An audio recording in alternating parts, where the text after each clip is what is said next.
Ja'Whaun Bentley is brought to you by Shaw's and Star Market, perfecting the art of fresh, by Elite Vodka, drink Elite Vodka responsibly, and by findmassmoney.gov. And he joins us this morning, as he does every Friday, on the Harbor One hotline. Hey, Ja'Whaun. Hey, how's it going, fellas? How's it going? How you doing? I'm all good. No complaints on this end. All right. Well, Coach Wiggins has first question this morning. So, Ja'Whaun, I was fortunate enough to play with Randy Moss, and I know how talented he was and what teams try to do to us defensively. You guys, you've seen Tyreek Hill, and what is the main focus when playing a guy that is that explosive, what you need to do to limit him and slow him down? I would say when it comes to any kind of dynamic receiver, you really just want to get him out of his game. I think the worst thing you could do is kind of allow him to kind of do what he's used to doing.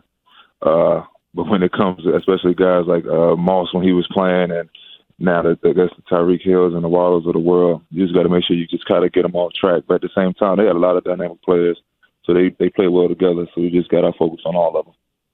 Ja'Whaun, there was a lot of hype going into the season opener surrounding Jalen and his play. You guys were able to control him pretty well. How much confidence does that give the defense in building upon now going into week 2 against Miami?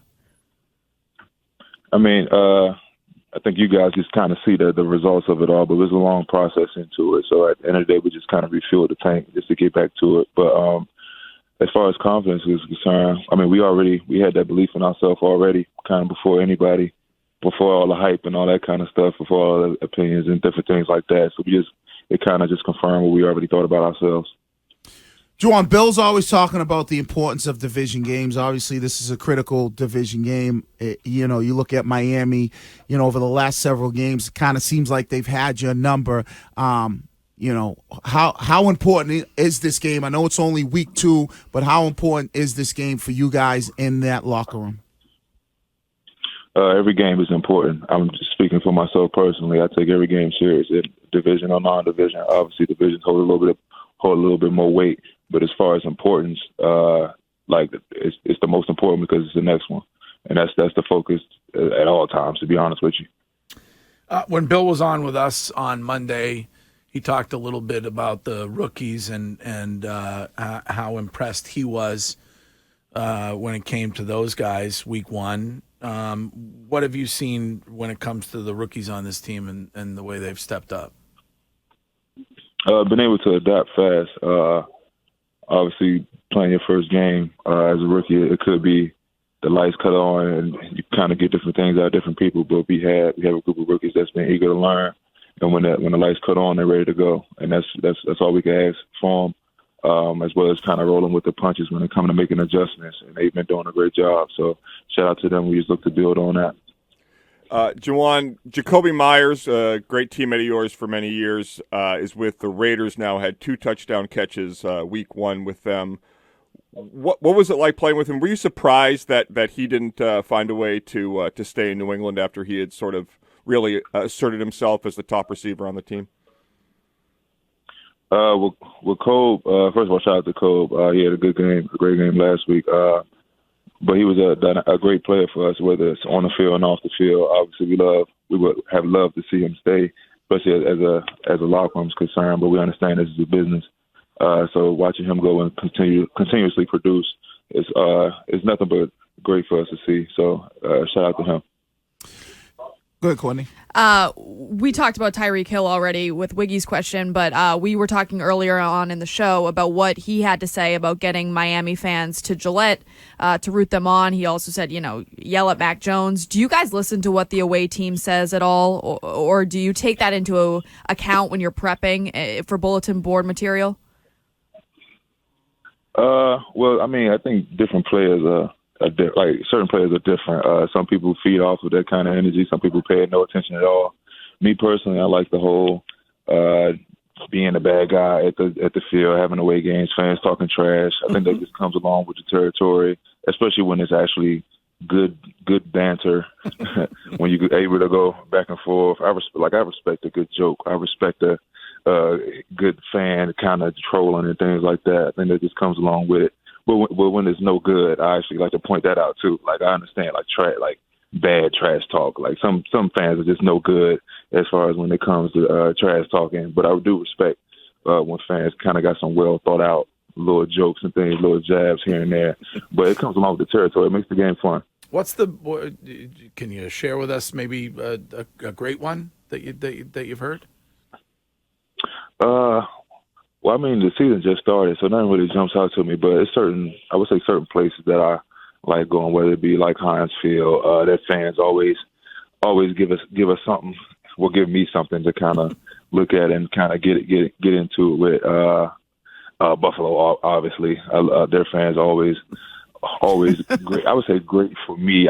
Just in kind of the lens that I'm looking at it as, I respect good fans as far as like the good trash talk. Like they kind of doing what I would do if I was a diehard fan too. I would be doing the same thing if I was in the stands. Well, so I respect all that kind of stuff. Unless they're throwing sex toys onto the field. Yeah, I've heard that. Haven't seen that though, but I mean, hopefully you don't get that far where they throwing stuff at you. But yeah, hopefully we keep it at a nice little good level with the trash talk. We can kind of leave it there. Can you vape at Gillette Stadium? Asking for the head coach of the Miami Dolphins. Can you vape at Gillette Stadium? I don't know. You got to check the rules. I'm not sure on that, but I won't confirm or deny that one. Well, the Buffalo fans, I remember them mooning us. Old ladies would moon us when we go what? go to Orchard Really? Park. Yeah, because you drive down that like road and like all the fans are out there. So the Buffalo fans are pretty wild.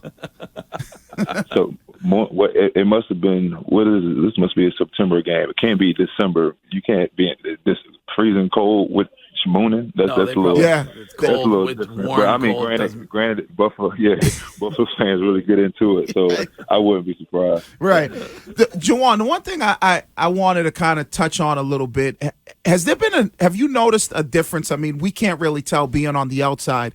Now that Billy O is kind of running the offense and doing everything on the offensive side of the football, have you seen Bill Belichick be more engaged defensively, or is it still just kind of Steven and Gerard and Bill chiming in, or is he putting more emphasis of being involved on the defensive side of the football now that he doesn't have to focus so much on the offensive end? Oh, I would say Coach definitely he bounces around, kind of depending on the situation. If he has something to say, he'll definitely hop in and give his points. But as far as him, he's not necessarily full-time on defense, full-time on offense. He kind of just bounces around, especially when it comes to like special teams too. His head's kind of in everything. But I think he does a good job trying to balance it all. But as far as like, I mean, obviously Gerard, Steve, they do a good job on the outside. Billy O takes control of the offense, but he does a good job just bouncing around all together. Ja'Whaun, I know Tua this week. He is one of the quickest processors when that ball is snapped. So how important is it for you guys as a defense to really have good kind of pre-snap disguise on exactly what you want to do and how you want to defend them? Well, I would say going into any week, we want to always try to not show our hand too early, just when it comes to disguise and what we're trying to do. At the end of the day, I mean, I would love to kind of sit here and just give out our game plan, but that's not happening. But but at the end of the day, we just trying to make sure we don't make it easy on them. We got to make it tough on them at all times, no matter what point in the game that we are. So we just got to make sure we're on our P's and Q's and trying to make things happen. Actually, Ja'Whaun Scheim has a game plan for you. He's anointed himself to be a head coach in the NFL. Nope, I never did that. Yes. Just a football hard-out. Yes, he is. He made it up. He loves the all-22 breakdowns. Yeah, big football guy. Oh, he's an all-22 guy. Big ball guy, as Courtney said. Yep. Yeah. All right, Ja'Whaun, listen, we'll let you get to work, and we'll look forward to Sunday night and to talking to you again next week on Patriots Friday. Thank you, Ja'Whaun Bentley. All right, sounds good. Appreciate you guys.